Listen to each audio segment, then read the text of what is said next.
ஆண்டவராகிய இயேசுவின் நாமத்தில் தொலைக்காட்சி நேயர்களுக்கு அன்பின் வாழ்த்துக்கள். இந்த நாளின் செய்தி, எலியாவின் நாட்களிலே அவன் வாழ்ந்த காலங்கள் வித்தியாசமான காலங்கள். நம்ம எல்லாம் பாடல் பாடுகிறோம், எலியாவின் தேவனே இறங்கி வாருமே. அதாவது உலகமானது, திருச்சபையானது ஒரு மோசமான, இது ஆங்கிலத்துல சொல்வேனால் டிஸ்ஒபீடியன்ஸ், கீழ்ப்படியாத ஒரு காலகட்டம். அன்டிஃபைல்மென்ட், தேவனை தீட்டுப்படுத்தின ஒரு காலம். தேவனுக்கு எதிராக, எல்லாமே தேவனுக்கு எதிராக, தேவனுடைய வார்த்தைக்கு எதிராக, தேவ சித்தத்துக்கு எதிராக, தேவ நோக்கத்துக்கு எதிராக ஜனங்கள் வாழ்ந்தார்கள். இதைத்தான் நாம் உணவு புஸ்தகத்துல வாசிக்கிறோம். இந்த நாளினுடைய செய்தி என்னவென்றால், தேவன் எலியாவை எழுப்பின அந்த காலம் ஒரு கொடுமையான காலம். எல்லா தேவமணிகளும் வித்தியாசமான காலகட்டத்தில் எழுப்பினார். மோசே, தேவனுடைய தீர்க்கதரிசிகளாகிய எசேக்கியேல், எரேமியா, இவர்கள் எல்லாரும் தேவன் எழுப்பின அந்த காலமானது உலகம் சீர்கெட்டு போன ஒரு காலம். அதாவது நம்பிக்கையற்ற ஒரு காலம்.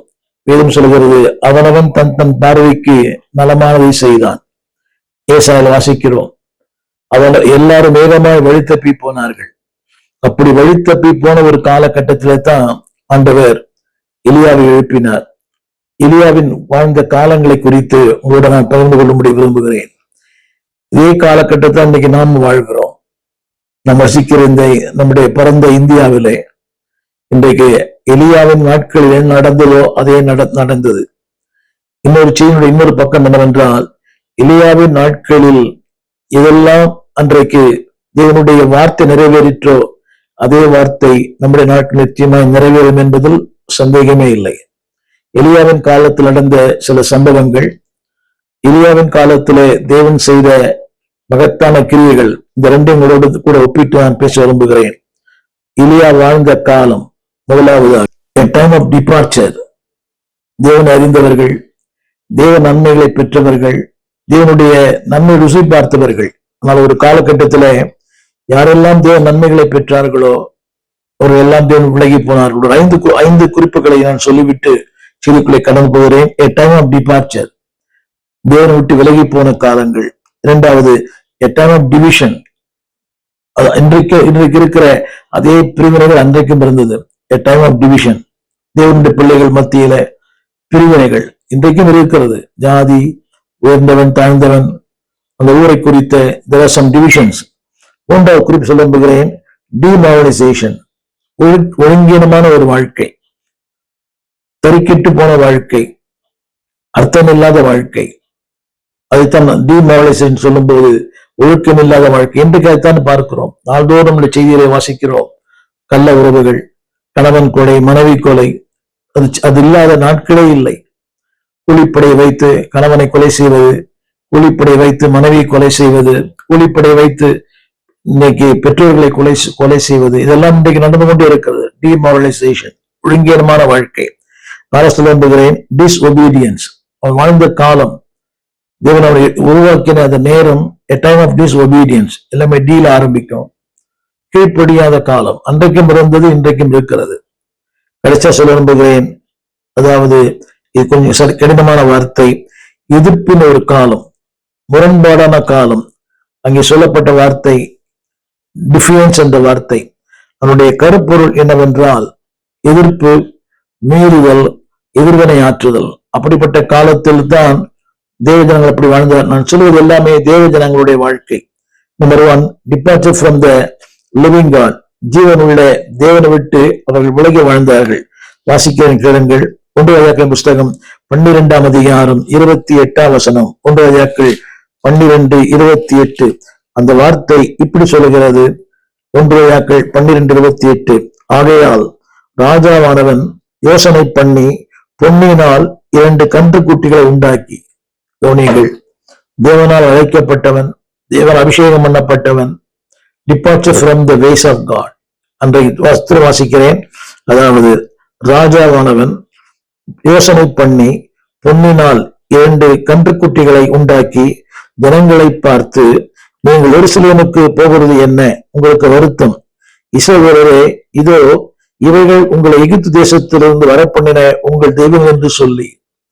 அன்றைக்கு கவனிங்கள், ராஜா ஜனங்களை வழி தப்பி போக பண்ணினான். இன்றைக்கு நான் வசிக்கிற இந்த தேசத்துல நம்ம வழி தப்பி போக பண்ணுகிற பல காரியங்கள் நான் வாசிக்கிறேன், கேளுங்கள். பொன்னினால் 2 கன்று குட்டிகளை உண்டாக்கி, ஜனங்களுக்கு எது விருப்பமோ, ஜனங்களுக்கு எதை வாங்கிக்கிறார்களோ, ஜனங்கள் எதை விரும்புகிறார்களோ அதை உண்டாக்கி, அடுத்து போட்டிருக்கு, எழுதியிருக்கிறது, ஜனங்களை பார்த்து நீங்கள் எருசலேமுக்கு போகிறது உங்களுக்கு வருத்தம். இதைத்தான் இன்றைக்கு பிசாசு சொல்லுகிறான். ஆலயத்துக்கு போக வேண்டாம், ஆராதிக்க வேண்டாம், ஆன்லைன்லயே பார்க்கலாம், வீட்டிலேயே பார்க்கலாம்.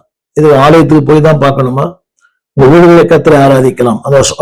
பாருங்க, அன்றைக்கே சத்துருவைத்தான் செய்தான். Departuring from the ways of God. தேவனுடைய வழிகளை விட்டு விலகச் செய்வது, தேவனுடைய சித்தத்தை விட்டு விலக செய்வது, தேவ நோக்கத்தை விட்டு விலக செய்வது சொல்லப்பட்டிருக்கிறது.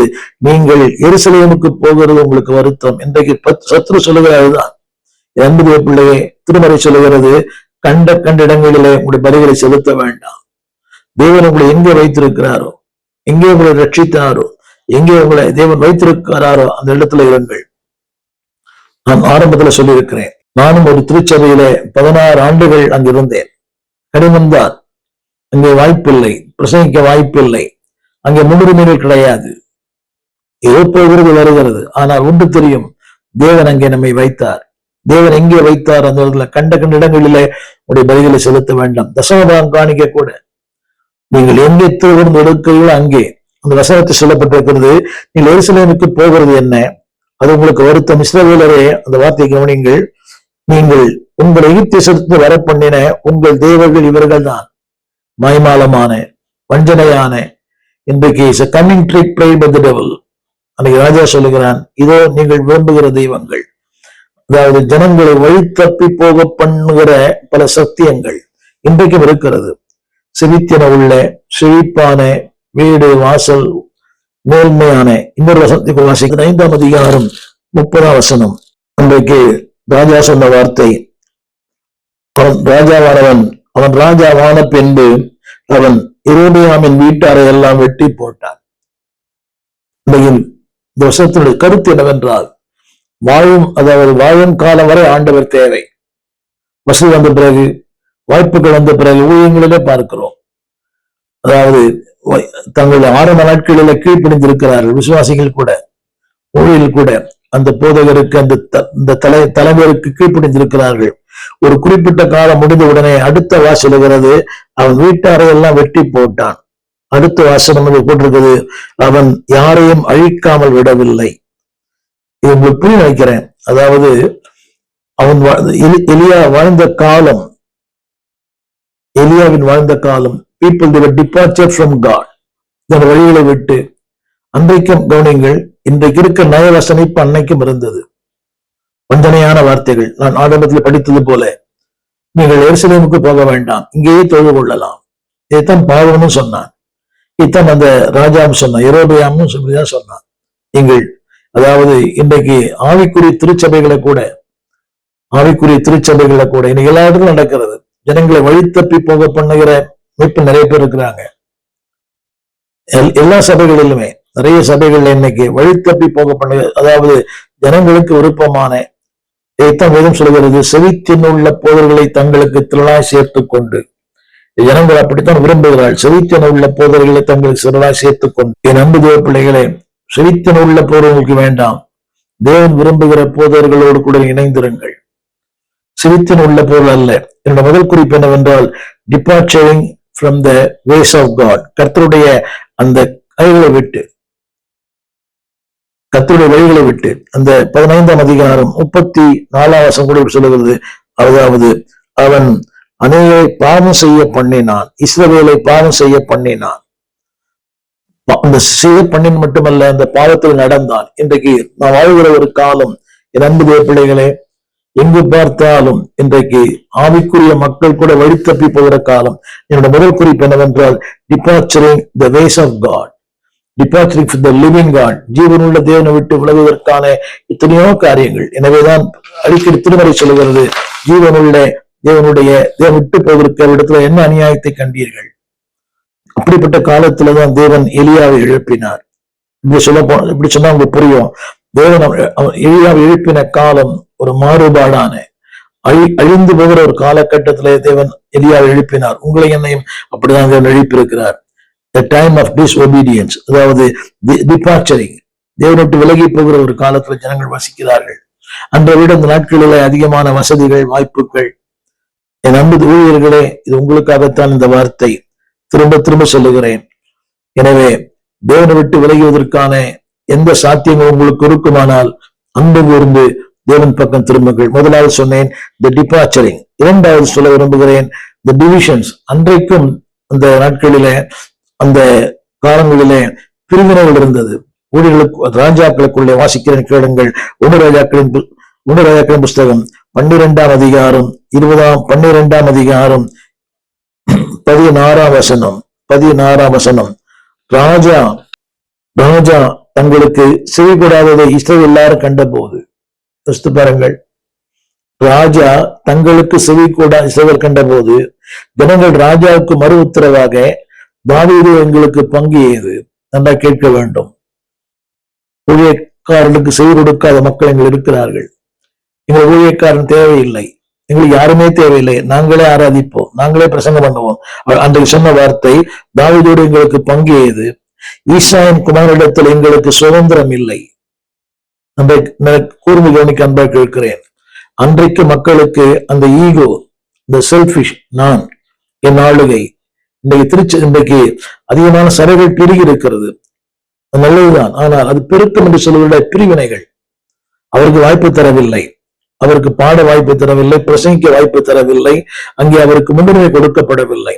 அதே சொல்லுகிற வார்த்தை, நான் ஊழிய கூட்டத்துக்கு போகிறேன், எனக்கு ஜனங்களுக்கு கொடுக்க மாட்டேன்றாங்க. நான் ஊழிய கூட்டத்துக்கு போறேன், என்ன மேடையில் உட்கார வைக்க மாட்டேன்றாங்க. நான் ஏன் அந்த கூட்டத்துக்கு போகணும்? இன்னைக்கு எல்லாருமே அதைத்தான் விரும்புகிறோம். தியோத்திரைப்புக்கள் முதன்மை விரும்புகிறவர்கள். அங்கே அந்த ஜனங்கள் சொன்ன வார்த்தை, ஈசாயின் குமாரிடத்துல எங்களுக்கு சுதந்திரம் இல்லை. எனவேதான் அவர் சொல்லுவார், இஸ்ரவேலே உன் கூடாரங்களுக்கு போய்விடு, தாவீதே உன் சொந்த வீட்டை நீ பார்த்துக்கொள் என்று சொல்லி இஸ்ரவேல தங்கள் கூடாரங்களுக்கு போனார்கள். எவ்வளவு ஆச்சரியமா இருக்கு பார்த்தீங்களா? ஆலயத்தை விட்டு விட்டு, அரசனை விட்டு விட்டு, தேவனுடைய வார்த்தை விட்டு விட்டு, தேவனால் தெரிந்து கொள்ளப்பட்ட, அபிஷேகம் பண்ணப்பட்ட இன்பமான வார்த்தைகளை பேசுகிற தாவீதை விட்டு விட்டு, அவன் எனக்கு இன்பமானவன். இந்த வசனம் சொல்லுகிறது, அன்பான ஜனங்கள் சொன்ன வார்த்தை, நீங்கள் தாவீதத்துல போக வேண்டிய அவசியம் இல்லை. இஸ்ரவேலே, ராஜா சொல்லுகிறார், நீங்கள் கூடாரங்களுக்கு போங்கள். நீங்கள் அதாவது உங்க வீட்டை நீங்கள் அவன் வீட்டை பார்த்துக் கொள்வான் என்று சொல்லி இஸ்ரவேல் தங்கள் கூடாரங்களுக்கு போய்விட்டார்கள். கவனிங்கள். என்னுடைய இரண்டாவது குறிப்பு என்னவென்றால், அதாவது டிவிஷன்ஸ். இன்னைக்கும் திருச்சபைக்குள்ளே ஜனங்களை பிரிக்கிற மக்கள் ஏராளம். பவுலடியார் சொல்வது போல, அப்பல்லவை சார்ந்தவன் என்றும் கேபாவை சார்ந்தவன் என்றும். இன்னைக்கு சபைக்குள் டிவிஷன் இருக்கிறது. ஜாதி, உயர்வு, அதாவது பின்னணி, ஊர். ஒரு கூட்டம் அந்த ஊரோடு சேர்கிறது, அந்த ஜாதி அந்த ஜாதியோடு சேர்கிறது, அந்த இனம் அந்த இனத்தோடு சேர்கிறது. பிள்ளை, இது ஆபத்தான. முதல்ல சொன்னேன், இந்த முதல் குறிப்பு, departuring from the ways of God. இந்த வழிகளை விட்டு நீ பின்வாங்காதே. பிசாசு அடிக்கடி சொல்லும், உலகம் சொல்லும், எவ்வளவு தூரம் ஏன் போற, இங்கே ஆராதிக்கலாம், இங்கே சத்தியம் கேட்கலாம். இல்ல, தேவன் எங்கே வைத்தாரோ அங்கே சத்தியம் கேளுங்கள்.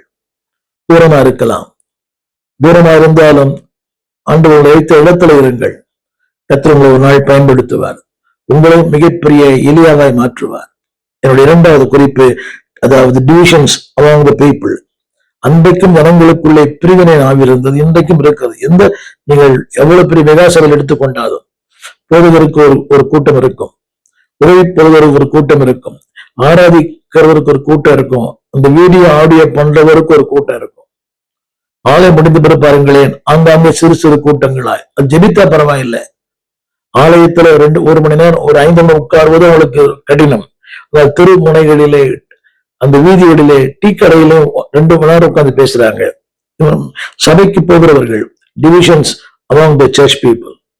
அன்னைக்கு திருச்சபையில் இருக்கிற மூன்றாவது ஒரு பெரிய கோரமான சம்பவம் என்னவென்றால், அன்பானவே, டிமாரலைசேஷன், ஒழுங்கீனமான ஒரு வாழ்க்கை.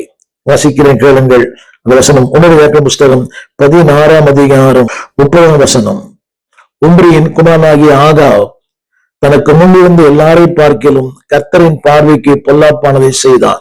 அவர் செய்த வார்த்தை என்னவென்றால், கவனிங்கள், மோபாத்தின் குமாரனாகிய யெரொபெயாமின் பாவங்களில் நடப்பது அவனுக்கு கொஞ்ச காரியம் என்று நினைத்தது போல அவன் சீதோனின் ராஜாவாகிய ஏத்பாகாரின் குமாரத்தி யேசபேலை விவாகம் பண்ணியதும் அல்லாமல் அவன் போய் பாகாரையும் சேவித்து அதை பணிந்து கொண்டான்.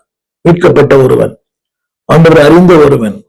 வாசித்து பாருங்கள், அவன் சொல்லப்பட்டிருக்கிறது, ஏத்பாகாலின் குமாரத்தை யேசபேலை விவாகம் பண்ணினதும் அல்லாமல் அவன் போய் பாகாலையும் சேவித்து அதை பணிந்து கொண்டான். புரிய நினைக்கிறவங்களுக்கு, விவாகம் பண்ணினதும் அல்லாமல். இன்றைக்கு திருச்சபையிலே பாருங்களேன், மீட்கப்பட்ட ஒரு மகள், மீட்கப்படாத ஒரு பையன், கிறிஸ்துவை அறிந்தவன், கிறிஸ்து அறியாத ஒரு பெண், மண்ணுக்காக மாணிக்கத்தை விட்டுவிட வேண்டாம். இந்த சொல்லுகிறது. என் அன்பு பெற்றோர்களே, என் அன்பு சகோதர சகோதரிகளே, இல்லை அவங்களுடைய வாதம் என்னவென்றால், நான் அவரை மாற்றி விடுவேன், ஆதாயம் பண்ணுவேன். திரும்ப சொல்லுவேன், உங்கள் இச்சைகளுக்காக தேவன் ஒருவர் ஆதாயம் செய்ய மாட்டார்.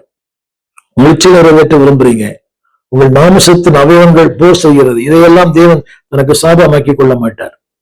இந்த வார்த்தை நன்றாக கவனிக்க வேண்டும். உங்கள் சொந்த விருப்பங்களுக்கும் இச்சைகளுக்கும் தேவன் உடன்பட மாட்டார். அவன் சொல்லுகிற ஒரு வரட்டு வாதம் என்னவென்றால், நான் அவரை ஆதாயம் செய்கிறேன். ஒரு நாளும் முடியாது.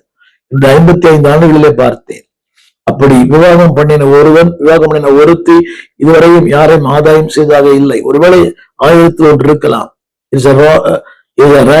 எக்ஸம்ஷன், ஆனால் அதிகமான சாத்தியம் இல்லை. அவன் சொன்ன அவன் செய்த வசனம் என்னவென்றால், அவன் வேதம் சொல்லுகிறது, அவன் பாவங்களில் நடந்தான். அதாவது இன்னைக்கு அநேக வைக்கிற வசனம் எழுதப்பட்டது கொஞ்ச காலத்துல ஒண்ணுமே இல்லை, திருமணம் ஒண்ணும் இல்லை. நிறைய பேரை பார்த்திருக்கிறேன். கண்ணீர், கவலை, துக்கம், வியாதி, மரணம், வேதனை. அவன் சொல்ற வார்த்தை, ஐ கேன் ஹேண்டில் இட், நான் மாத்திருவேன். சபைக்கு வருவது பலரையே மாற்ற முடியல.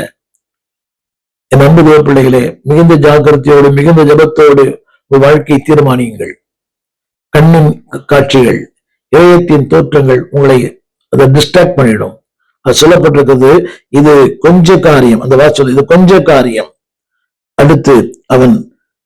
அடுத்து சீதோனியின் ராஜாவாகிய ஏத்பாகாரின் குமார்த்தியை விவாகம் பண்ணினான்.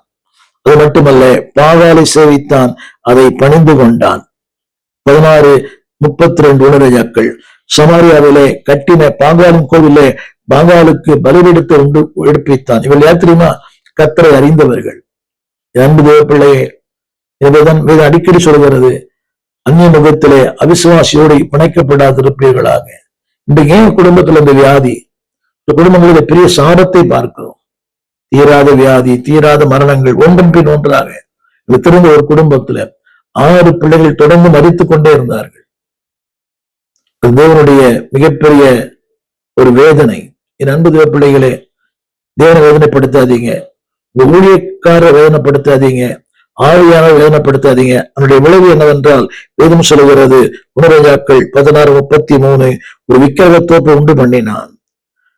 வேதம் அடுத்த வார்த்தை, இஸ்ரவேலின் தேவனாகிய கர்த்தருக்கு கோபம் உண்டாக்கும்படி. கவனிங்கள், நீங்கள் செய்யும் ஒவ்வொன்றுமே நினைக்கலாம், எவ்ரிதிங் இஸ் ஓகே. வேதம் சொல்வது, துன்மார்க்கன் நெடுக போய் தண்டிக்கப்படுகிறான்.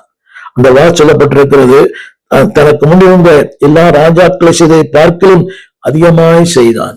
என கேட்டுக்கொண்டிருக்கிற அன்பு பிள்ளையே, உன்னை கர்த்தர் உயர்த்தியிருக்கிறார், உன்னை கர்த்தர் வாழ்வு கொடுத்திருக்கிறார், நல்ல சுகம் கொடுத்திருக்கிறார். எத்தனையோ தேவமனிதர்களுக்கு சுகம் இல்லை, வியாதி. சின்ன வயதிலே அநேக ஊழியர்கள் மரித்து போகிறார்கள். துக்கமான ஒன்று. இப்படிப்பட்ட காலகட்டத்திலே ஆண்டவர்களுக்கு நல்ல சுகம் தந்திருக்கிறார், பலன் தந்திருக்கிறார், ஆரோக்கியம் தந்திருக்கிறார். ஓடும் கால்கள், பார்க்கும் கண்கள், கேட்கும் செவிகள். எத்தனையோ ஊழியக்காரர்களை பார்க்கிறேன், எவ்வளவு பாடுகள். ஆண்டவருக்காக ஓடுகிறார்கள், ஆண்டவருக்கு என்று உழைக்கிறவர்கள். நான் இப்ப இந்த ஒளிப்பதிவை ஒரு வீட்டில் இருந்து நான் பதிவு செய்கிறேன். அந்த வீட்டினுடைய அந்த சகோதரன் நான் பார்த்த அளவுக்கு ஏறக்குறைய 84ஆம் ஆண்டிலிருந்து அவரை பார்க்கிறேன். Is a man of labor, is a man of loyal, is a man of love. சுயம்பத்தினுடைய மனைவி மரித்து போனார்கள். அவள் அநேக பிள்ளைகளை வளர்த்து ஆளாக்கி இருக்கிறார். அவருடைய வாழ்க்கையெல்லாம் ஆப்பிரிக்க தேசத்துக்கு அர்ப்பணித்திருக்கிறார். ஆப்பிரிக்காவிலே மிகப்பெரிய பள்ளிக்கூடங்கள், மிகப்பெரிய மருத்துவங்கள், அநேக மக்களுக்கு உதவி செய்கிறார். வாழ்நாளிலே அவர் விடுமுறை என்று எடுக்கும்போது ஆப்பிரிக்கா தான் போறார். பின்தங்கி அந்த ஏழை மக்களுடைய கடந்த வாரத்துல கூட ஒரு 3 வாரங்கள் அங்கே தங்கியிருந்தார். அநேக ஆப்பிரிக்க மிஷினரிகளை தன் வீட்டில் வைத்து பராமரிக்கிறார். அதில் நானும் ஒருவர். ஆனால் வாழ்க்கையிலே அவர் மனைவிக்கு தீராத வியாதி, மறித்து போனார்கள். நேற்று அவருடைய திருமண நாள். அவர் வீட்டில் வந்து அந்த ஒளிப்பதிவு பண்ணுகிறேன். இப்படி அநேகருக்கு இருக்கும்போது உனக்கு வாழ்வு கொடுத்திருக்கிறார், வசதி கொடுத்திருக்கிறார், மேன்மை கொடுத்திருக்கிறார், ஓடி கொடுத்திருக்கிறார். Be loyal to God, don't be disobedient. மூன்றாவது குறிப்பு சொல்லுகிறேன், டிமாரலைசேஷன். அந்த காலத்துல தான் கர்த்தர் எலியாவை எழுப்பினார். இரண்டு ஊழியர்களே, எனவேதான் கர்த்தர் உங்களை எழுப்பியிருக்கிறார். Number 1, the time of departure. தேவனை பிரிந்து வாழ்கிற ஒரு காலம் இது.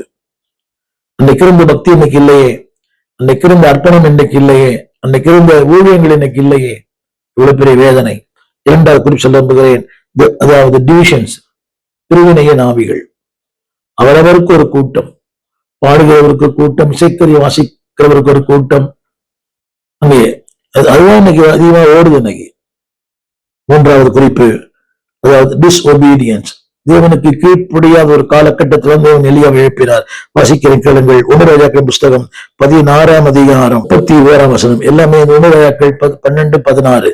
16ஆம் அதிகாரம் 31ஆம் வசனம். வேதம் சொல்லுகிறது அதே வார்த்தை தான். அவன் தேவனை விட்டு விலகினான், பாவங்களில் நடந்தான், மாத்திரமல்ல அந்நிய பெண்களை அவன் விவாகம் பண்ணினான், பாகாலை சேவித்தான், அதை பணிந்து கொண்டான். நம்முடைய விளைவு தெரியுமா? விளைவு 1 ராஜாக்கள் 16, 14. கவனியுங்கள். அது மட்டுமல்ல, தேவன் எதை செய்யக்கூடாது என்று சொன்னார் அதை செய்தான். எரிகோவை கட்டினான். அடுத்த வார்த்தை அந்த வசனப்பட்டிருக்கிறது, அந்த எரிகோவுக்கு அஸ்திவாரம் போட்டான். நடந்தது தெரியுமா? அவன் தன் மூத்த குமாரனையும், அதாவது தன் இளைய குமாரனையும் சாக கொடுத்தான். என்னை கேட்டுக்கொண்டு அன்புடைய பிள்ளையே, தன் அபிராம் என்கிற மூத்த குமாரனையும், சிபு என்ற தன் இளைய குமாரனையும் அவன் சாக கொடுத்தான். என்ன சொல்ல விரும்புகிற சத்தியம் என்னவென்றால், disobedient. Don't be yoke with unbeliever. அவிசுவாசியோடு கூட இது உங்களுக்கு புரியல. அந்த வசனம் பாருங்களா, மூத்த குமாரனையும் இளைய குமாரனையும் அவன் சாக கொடுத்தான். என்னை கேட்டுக்கொண்டிருக்க பிள்ளை, உங்களுக்கு ஒருவேளை இது உங்களுக்கு விருப்பமா இருக்காது. இது ஆசீர்வாதமான செய்தி அல்ல, ஒரு எச்சரிப்பின் செய்தி. தேவன் சொல்லுகிறார் சாக கொடுத்தான். ஏனென்றால் தேவனுடைய வார்த்தை அப்படி சொல்லுகிறது. என்னைக்கெல்லாம் தேவனை எதிர்க்கிறீர்களோ, தேவனுடைய பணியை மறுப்பது, புறக்கணிப்பது, மீறுவது, தேவனுடைய வார்த்தைக்கு எதிர்வினையாற்றுவது, அதைத்தான் நான் சொன்னேன். கர்த்தருடைய வார்த்தைக்கு செவி கொடுக்க மறுப்பது, அதாவது டிஸ்பைசிங், இவருடைய வார்த்தையை அற்பமாய் எண்ணுவது. வேதம் சொல்லுகிறது யோசுவா 6:26, எவன் ஒருவன் அப்படி செய்கிறானோ அவன் சபிக்கப்பட்டவன், அவன் அது மட்டுமல்ல அவனுடைய தலைமுறை இல்லாமற் போகும் என்று வேதம் சொல்லுகிறது என்று யோசுவா சாபமிட்டான். யோசுவா புஸ்தகம் 6ஆம் அதிகாரம் 26ஆம் வசனம். நடந்தது என்ன? 1 ராஜாக்கள் 16:34. அந்த மனிதன் தன் மூத்த குமாரனையும் பறிகொடுத்தான், தன் இளைய குமாரனை பறிகொடுத்தான். என்னை கேட்டுக்கொண்டிருக்கிற அன்பு தேவ பிள்ளையே, திருச்சபைக்கு போகிற அன்பு தேவ பிள்ளையே, டோன்ட் டிபார்ட் ஃப்ரம் காட். தேவனை விட்டு விலகாதே. Number 2, don't have divisions. பிரிவினைகளை உண்டு பண்ணாதே. போதகனுக்கு எதிராக, ஊழியனுக்கு எதிராக, ஊழியத்துக்கு எதிராக, ஸ்தாபனத்துக்கு எதிராக, ஐக்கியத்துக்கு எதிராக டோன்ட் மேக் டிவிஷன்ஸ். அது உங்களுக்கு சாபம். 3வது, டிமாரலைசேஷன். ஒழுங்கீனமான வாழ்க்கை வேண்டாம். ஒழுக்கமான, சீரான, நிதானமான. இன்னைக்கு நிறைய ஊழியர்கள், ஆரம்பத்துல பல செய்திகளை சொல்லியிருக்கிறேன். They are great pastors, but they are not great good pastors. They are great leader, but they are good leader. அவர்கள் பெரிய தலைவர்கள், ஆனால் நல்ல தலைவர்கள் இல்லை. நீங்கள் பெரிய தலைவர்களாக இருப்பது மட்டுமல்ல, நல்ல தலைவர்களாக, பெரிய மனிதர்களாக இருப்பது மட்டுமல்ல, நல்ல மனிதர்களாக. 4வது குறிப்பு, டிஸ்ஒபீடியன்ஸ். கீழ்ப்படியுங்கள். ஊழியனுக்கு கீழ்ப்படியுங்கள், வார்த்தைக்கு கீழ்ப்படியுங்கள். ஒருவேளை உங்களோட சின்னவரா இருக்கலாம், படிப்பில் குறைவா இருக்கலாம். Obey your pastor. 4வது குறிப்பு, டோன்ட் டிஸ்பைஸ் God's word. இதனுடைய வார்த்தையை புறக்கணிக்காதீங்க. அந்த விளைவு சொன்னேன். மூத்த குமாரனையும் இளைய குமாரனையும் அவன் சாக கொடுத்தான். என்னை கேட்டுக்கொண்டிருக்க அன்பு பிள்ளையே, கொடுமையான அந்த காலத்திலே தான் தேவன் எலியாவை எழுப்பினார். அன்பு ஊழியர்களே, நான் வாழ்கிற காலம் அதை விட கொடிய காலம். A time of departure.